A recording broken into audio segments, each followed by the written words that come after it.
Assalamualaikum warahmatullahi wabarakatuh, pemirsa channel YouTube Unida Malang.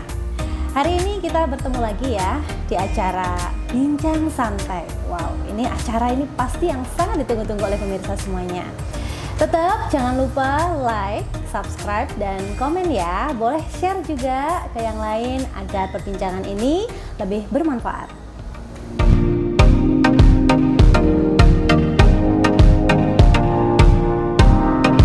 Oke pemirsa channel YouTube Unida Malang, kali ini ada materi yang sangat menarik nih.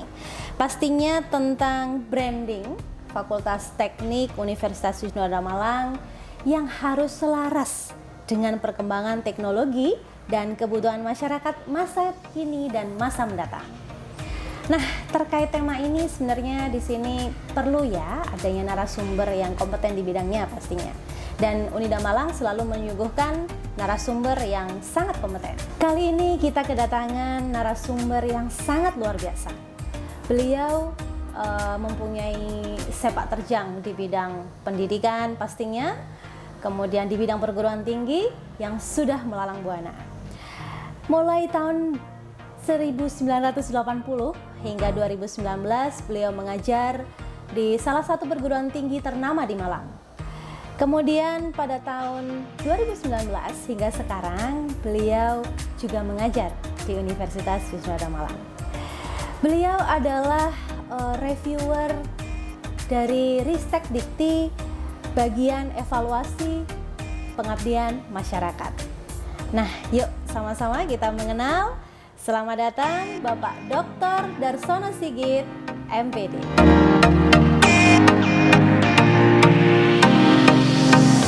Baik pemirsa channel YouTube Unida Malang, kita langsung saja ya ke narasumber.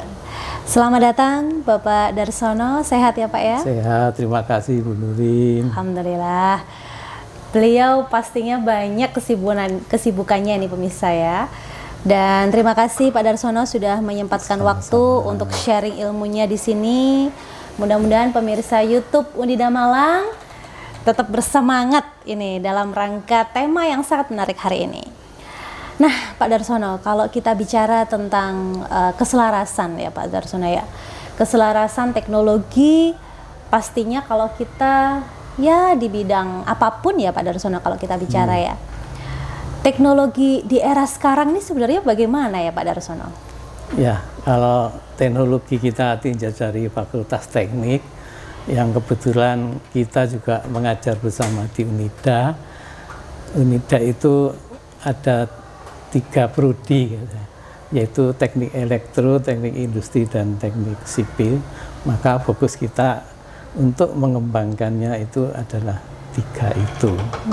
Dan selama ini teknologi perkembangan yang di luar itu sangat pesat ya, Pak, sekali. Ya? Betul. Sehingga perlu kita, anak-anak didik kita itu kita arahkan ke sana. Ya. Namun meskipun di luar itu pesat, kadang-kadang kita itu lupa bahwa anak-anak itu juga perlu, mahasiswa itu juga perlu kalau sudah selesai itu menyelesaikan permasalahan-permasalahan yang jika dilakukan secara mandiri itu juga menghasilkan cuan ujung-ujungnya. Iya, betul Bapak. Sehingga apapun yang ada di sini itu sebenarnya sudah bagus. Tentang kurikulumnya, mata kuliahnya, dan selalu dikaitkan dengan teknologi begitu ya Pak ya? Selalu dikaitkan dengan betul dengan pengembangan teknologi yang serba modern ini. Tetapi alangkah indahnya kalau kita juga memperhatikan kebutuhan masyarakat masa kini dan masa mendatang. Oleh sebab itu kita perlu membuat branding lah untuk Fakultas Teknik ini, ciri khas keunggulan apa yang bisa diharapkan dari hasil-hasil mahasiswa kita setelah lulus nanti. Iya, betul. Karena apapun perguruan tinggi itu kuncinya adalah mahasiswa yang jumlah unggul dan jumlah peserta yang mumpuni. Iya. Kita kan Unida itu di antara 4.400 4.004 perguruan tinggi di Indonesia. Di Indonesia ya Pak ya? Iya. Kemudian di Jawa Timur itu kita di dalam era 341 perguruan tinggi negeri dan swasta. Wow. Untuk di Malang Raya, Iya. UNIDA itu di dalam lingkup 60 perguruan tinggi negeri dan swasta. Semalang Raya. Wow. Nah, bagaimana upaya kita untuk menggait mahasiswa itu agar tertarik untuk kuliah di Fakultas Teknik UNIDA. Betul. Maka kita upayakan merancang suatu branding, ciri khas dari UNIDA itu apa. Iya. Nah, kalau bicara ciri khas ya Pak ya, branding. Menurut Bapak apa yang sudah dilakukan dan yang belum mungkin? Dan adakah korelasi dengan kemajuan teknologi sekarang, apalagi sekarang era AI ya Pak ya, artificial intelligence itu kayaknya sudah semakin marak. Nah ini kayaknya chance Fakultas Teknik tuh sangat besar itu ya Pak ya? Iya, jadi Fakultas Teknik kan sudah punya kurikulum yang mapan ya. Tapi alangkah indahnya di tiap-tiap prodi itu ada mata kuliah unggulan yang berbeda dengan perguruan tinggi lain. Itu branding. Branding. Tetapi kalau semuanya sama di Indonesia untuk Fakultas Teknik, terutama teknik elektro, industri dan sipil sama, akhirnya ya nggak ada bedanya dengan perguruan tinggi lain. Maksud kita bagaimana kita membuat ciri khas dari ketiga prodi itu yang beda dan memang dibutuhkan oleh masyarakat. Sehingga lulusan kita nanti minimal itu tidak nganggur. Kalau tidak bisa bekerja dengan perusahaan-perusahaan, bisa bekerja sendiri. Dia bisa mandiri. Dengan memanfaatkan teknologi, alat bahan-bahan alam yang ada di sekitarnya. Itu yang harapan kami. Untuk misalkan untuk teknik elektro, itu perlu ditambah sebenarnya mata kuliah pilihan itu. Tetapi awal-awal ya adalah bahwa pembelajaran kita di sini itu adalah harus berfokus pada peserta didik. Artinya apa yang dibutuhkan sebenarnya. Kemudian yang kedua adalah filosofinya bahwa pembelajaran mahasiswa itu adalah dengan menggunakan metode andragogi.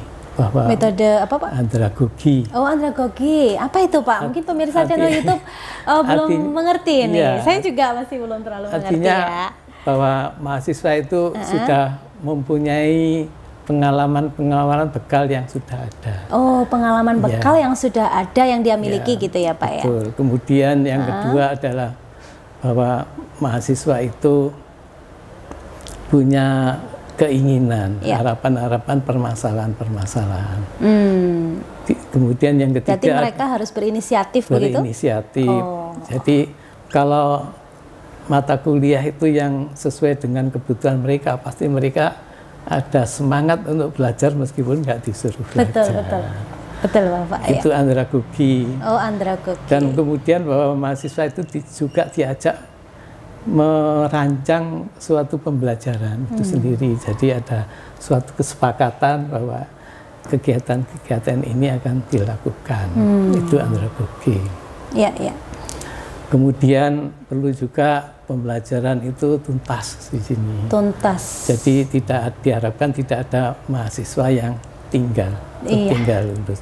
Betul itu pasti ya pemirsa ya. Pasti semuanya ingin lulus ini. Ya harapannya seperti itu. Jadi tidak ada mahasiswa yang istilahnya kurang mampu tertinggal itu. Ya itu dengan cara memberikan suatu dorongan-dorongan. Sebelum selesai perkuliahan itu diharapkan pembelajaran tuntas sehingga seluruhnya menjadi lulus. Betul Bapak. Nah mungkin terkait lulusan tadi ya Pak ya, keselarasan dengan teknologi, bagaimana kalau dikaitkan dengan branding fakultas kita, mungkin itu mengarah ke lifelong learning gitu ya Pak ya. Jadi pembelajaran jangka panjang sebenarnya kan arahnya branding kita harusnya ya. Karena kan visi dari Fakultas Teknik itu kan di tahun 2025 itu menjadi perguruan tinggi lembaga yang unggul dan mumpuni untuk melaksanakan Tridharma perguruan tinggi. Iya, betul. Misinya adalah melakukan pendidikan yang baik terhadap peserta didiknya atau mahasiswanya. Iya. Kemudian melakukan penelitian yang terkait dengan kemajuan teknologi, tetapi juga terkait dengan kebutuhan masyarakat. Kemudian yang ketiga, misinya adalah pengabdian masyarakat dari ilmu yang didapat dari mahasiswa itu untuk kegiatan pengabdian. Didiseminasikan begitu ya, Pak ya. Betul. Ya. Kemudian mungkin ada saran bahwa sebaiknya mata kuliah pilihan itu ditambahkan dan semester pendek itu juga diperluas sehingga mahasiswa itu semangat pada liburan itu juga kuliah. Diharapkan kalau biasanya kuliah itu 4 tahun, 8 semester, ini bisa ditempuh dalam waktu ya 3 tahun lah, 3,5 tahun. Pastinya kalau mereka harus aktif ya Pak ya. Kalau disemangati kalau gitu kan bisa nih pemirsa. Itu brandingnya dari Unida, FTA. Kalau di luar 4 tahun, sini 3 tahun kalau bisa lulus. Gitu. Tapi kita harus mempush si mahasiswa untuk juga aktif ya Pak ya. Harus disiapkan lah itu. Betul. Kemudian sarannya juga bahwa Fakultas Teknik Elektro, jurusan Teknik Elektro, perlu ditambah mata kuliah pilihannya, yaitu sekarang kan zamannya drone ya, dan baterai. Nah itu mata kuliah baterai, energi drone gitu. Membuat prototipe gitulah Pak ya. Atau belajar tentang baterainya itu sendiri. Sekarang kan teknologi baterai itu sangat pesat. Kalau kita nggak mengikuti, kasihan anak-anak itu. Kemudian tentang pengaturan dari drone itu, apa itu untuk menentukan arah-arah itu drone. Kemudian yang ketiga adalah teknologi nirkabel, betul. Itu sekarang bagaimana orang di bandara itu mengisi cas hub itu tanpa kabel kalau bisa.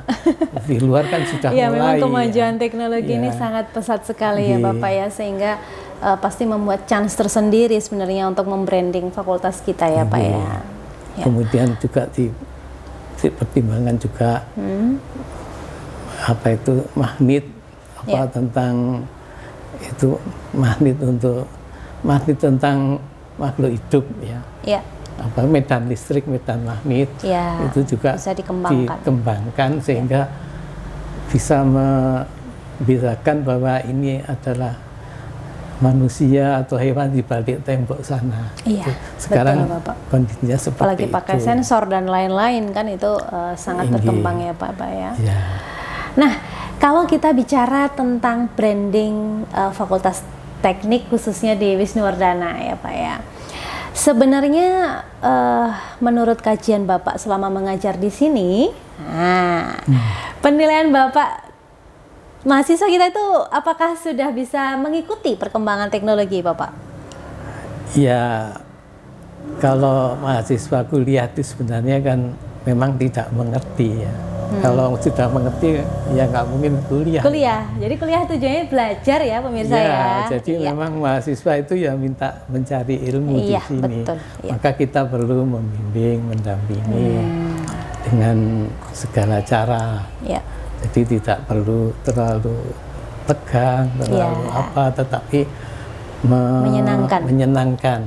Sehingga barang yang sulit menjadi yang mudah. Itu yang untuk teknik elektro ya. Kalau untuk teknik industri, tentunya mata kuliah pilihannya itu ditambah lah. Misalkan manajemen industri zero limbah, gitu ya. No limbah. Mengurangi pencemaran yang sekarang kan juga lagi tren green chemistry ya. Menurut saya, itu kan sebenarnya teknik industri bisa masuk di situ. Itu perlu diterapkan di teknik industri sehingga brandnya itu beda. Iya. Kemudian manajemen pengelolaan limbah organik. Manajemen limbah organik, Limbah betul. organik bisa untuk pakan ternak, untuk aksesori, untuk silase dan gitu macam-macam. Biogas ya. Jadi tidak ada limbah yang terbuang ya. Dan bisa dimanfaatkan ya Bapak ya. Sebenarnya banyak pemirsa yang sudah dikerjakan oleh teknik industri ya Bapak ya. Jadi contohnya kemarin saya lihat sendiri itu ada alat pirolisis. Nah itu sangat baik ya pemirsa. Jadi di sini di Fakultas Teknik khususnya teknik industri itu sudah membuat alat pirolisis dan sudah bisa menghasilkan minyak gitu. Dan itu dilakukan oleh mahasiswa Bapak. Bagus itu. Ya, seperti itu ya. Memang kita mengarahkan ke sana. Tetapi sebaiknya pirolisis itu tidak ada limbahnya. Iya, betul. Ini untuk jangka panjang perlu dianalisa lagi ya. Juga manajemen pengolahan limbah anorganik. Kemudian manajemen pengolahan limbah berbahaya. Nah, iya betul. Itu perlu sebenarnya sehingga brand teknik industri Unida itu beda. Beda. Selain membersihkan lingkungan, mahasiswa itu kalau lulus, kalau buat usaha itu tanpa limbah, sehingga semuanya jadi cuan. Jadi cuan. Arahnya ke situ ya pemirsa ya. Jadi diharapkan mungkin untuk side efeknya itu kan mahasiswa nantinya bisa berwirausaha. Nah, apalagi sekarang kan lagi tren juga wirausaha ini tidak harus dari orang ekonomi ya. Jadi dari fak apapun itu bisa. Sekarang bisa jadi cuan kalau itu kita cerdas. Dan kreatif pastinya ya Pak ya. Kemudian untuk teknik sipil itu kan struktur bangunan tingkat 10 itu sudah bagus ya. Memang standarnya seperti itu. Pembuatan kerangka gedung 23 meter. Kemudian jembatan baja, konstruksi beton. Tetapi sebenarnya ada struktur bangunan yang bebas banjir dan gempa dari bahan-bahan yang ada di sekitar kita seperti kayu dan bambu. Nah ini kalau ditinjau secara kimia itu bisa dianalisa pemirsa ya. Dan pastinya nanti akan banyak kerjasama dari dosen-dosen teknik sipil. Beliau pasti lebih kompeten juga yang bisa mengembangkan ya Bapak ya. Bisa. Jadi sekarang kan di Indonesia itu tempatnya bencana alam. Banjir di mana-mana, gempa di mana-mana. Nah, bagaimana membuat bangunan itu yang anti gempa dan banjir dari bahan lokal, sehingga alumni lulusan kita itu tidak mengandalkan pengusaha-pengusaha besar, tapi bisa membuat tipe-tipe rumah dari kayu, dari perahu, gitu ya. Dari perahu. Pastinya dengan bahan-bahan kimia dengan komposisi tertentu sehingga lebih kokoh, kuat gitu ya Pak ya. Betul. Kemudian yang kedua adalah ditambah dengan mata kuliah pilihan struktur perahu.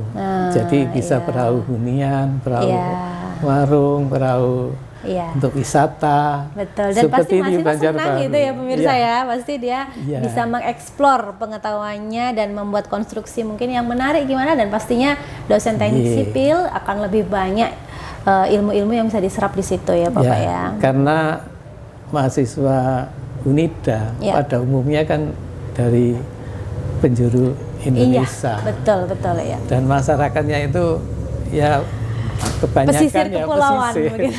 Kenapa kok nggak dikasih mata kuliah itu? Iya, betul. Nah itu bagus juga. Tetapi dengan teknologi yang modern sesuai dengan kaidah-kaidah ilmu pengetahuan.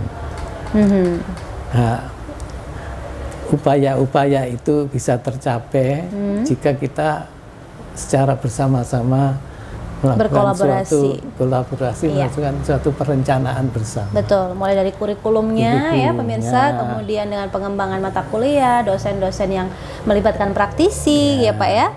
Terus juga pastinya dengan praktikum-praktikum ya. Semuanya yang sudah diharapkan tervalidasi ya. Tervalidasi. Kemudian selanjutnya ya tentunya dilaksanakan. Mungkin tahun depan setelah diperencanakan ada timelinenya gitu ya Pak ya, mungkin tujuan tahun ini apa, tahun depan apa, bersama-sama saling mengisi kekurangannya apa. Setelah dikerjakan ya diberikan suatu refleksi lah dengan teman-teman, masukan-masukan kurangnya apa, ya sehingga bisa untuk memperbaiki perencanaan yang berikutnya. Jadi perencanaan perinduksi itu berkali-kali sehingga lama-lama menjadi sempurna dan selalu berkembang. Itu harapan kami, bagaimana supaya Fakultas Teknik Unida ini lestari dan berkembang. Amin, gitu ya pemirsa ya. Baik, itu tadi kalau kita bicara tentang ya kurikulum, kemudian kira-kira branding apa mata kuliah di Fakultas Teknik yang bisa dikembangkan di era sekarang dan pastinya bersaing ya Pak ya, apalagi di Malang Raya itu berapa kampus Pak? 60 loh pemirsa ya. Bayangkan kalau semua sama kan ya, kan, males ya kan kita nggak ada ciri khasnya nah pastinya ya.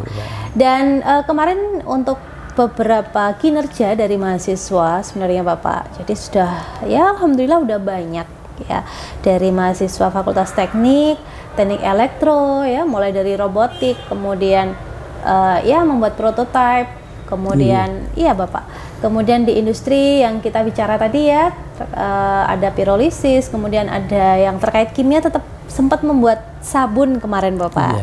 Ya, kemudian di sipil pastinya banyak sekali konstruksi yang sudah apa ya dicanangkan bersama dosen-dosen teknik sipil.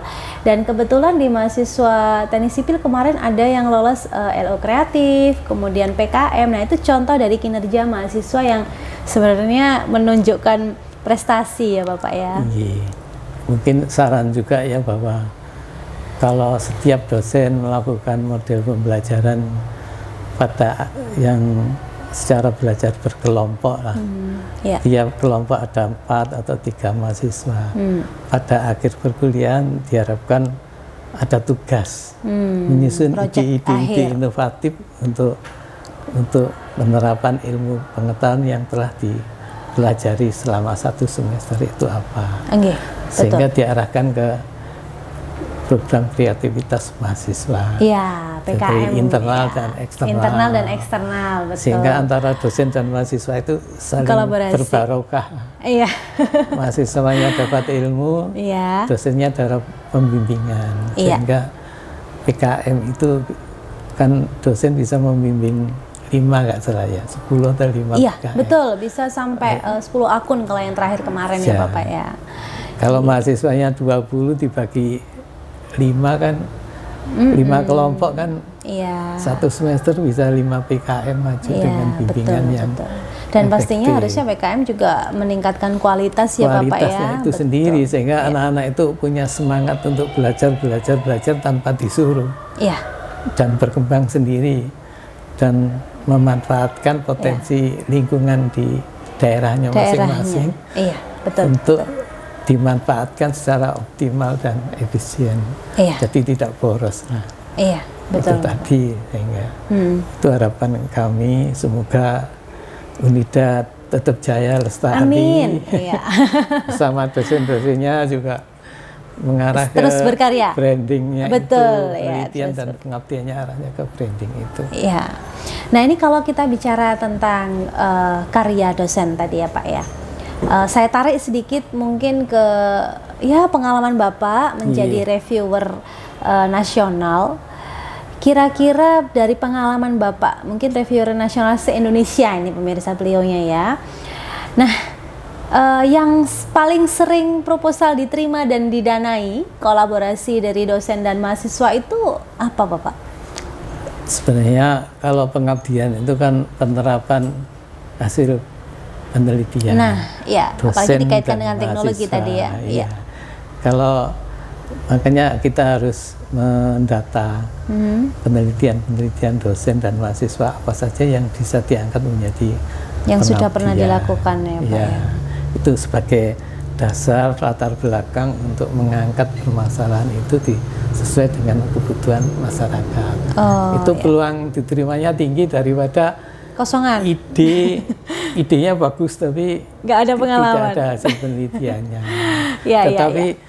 dasarnya hasil penelitian dikembangkan jadi ide yang bagus itu lebih mudah diterima. Jadi misalkan membimbing mahasiswa itu kan dosen juga mendapat ya di situ. Itu kan tim ya. Nah, hasil penelitian mahasiswa itu kita angkat menjadi penelitian berikutnya dan pengabdian. Kegiatan pengabdian yang lain gitu. Jadi harus ada fondasinya. Itu yang peluang diterimanya tinggi. Oh ya. Tapi jarang dilaksanakan gitu ya Pak ya. Nah, jadi memang sekarang itu harus itu trennya. Trennya harus itu. Nah sekarang ada pertanyaan kemarin Bapak, ada rekanan yang bertanya, Bu Nurin, kalau misal saya belum pernah penelitian tentang itu, apakah saya harus penelitian mandiri dulu gitu ya? Gimana Bapak? Artinya dia mungkin interest di bidang itu gitu ya pemirsa ya. Tapi mau ngajukan proposal hibah dikti gitu ya. Tapi dia belum ada track record penelitian dan pengabdian. Tapi dia mengarah tentang teknologi tadi gitu. Jadi dia sebenarnya sudah ada branding ya yang selaras dengan teknologi yang mau dia kembangkan gitu. Tapi dia ingin mengajukan proposal, padahal di proposal mungkin lebih banyak diterima kalau dia sudah ada penelitian sebelumnya. Kalau dia belum punya bagaimana Bapak? Kalau belum punya biasanya bermitra dengan dosen yang telah melakukan penelitian. Dari luar perguruan tinggi juga boleh. Justru dianjurkan. Oh gitu ya Bapak. Justru dianjurkan ada mitra dari perguruan tinggi lain. Sehingga ada komunikasi lebih bagus. Berarti kita berkolaborasi dengan dosen yang sudah punya track record penelitian dan pengabdian. Kan penelitian itu biasanya masalahnya bukan satu ya, beberapa. Salah satunya yang kita nggak punya diambilkan dari perguruan tinggi lain, yang kita punya kita kerjakan, sehingga dari beberapa masalah kan menjadi suatu judul yang bagus gitu. Jadi, wow, kita dapat trik ini ya pemirsa ya. Gitu. Iya. Berarti dari pembicaraan kita nih pemirsa ya, sebenarnya kalau bisa diambil intisari dari pembicaraan sekarang ini, itu yang pertama memang pasti pentingnya membranding fakultas ya, khususnya di sini adalah fakultas teknik, meskipun fakultas yang lain juga pasti perlu branding. Kemudian dikorelasikan dengan kurikulum Bapak ya, kurikulumnya, mahasiswanya, kolaborasi dengan dosen, arahnya nanti boleh penelitian dan pengabdian. Jadi sebenarnya semuanya itu berkesinambungan ya Bapak ya. Tridharma perguruan tinggi. Tridharma perguruan tinggi ya. Iya.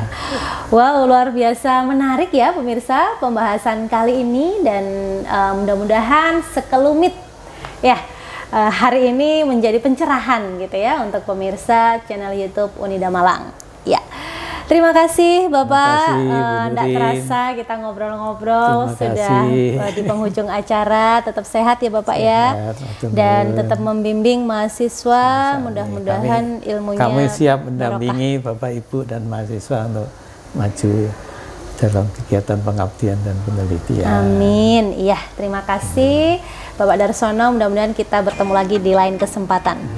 Baik pemirsa, ternyata nggak terasa waktu terus berjalan dan kita di penghujung acara. Terima kasih sudah menyaksikan channel YouTube Unida Malang. Jangan lupa like, subscribe, dan komen. Boleh share ke siapapun biar ilmu ini lebih berkembang dan lebih bermanfaat.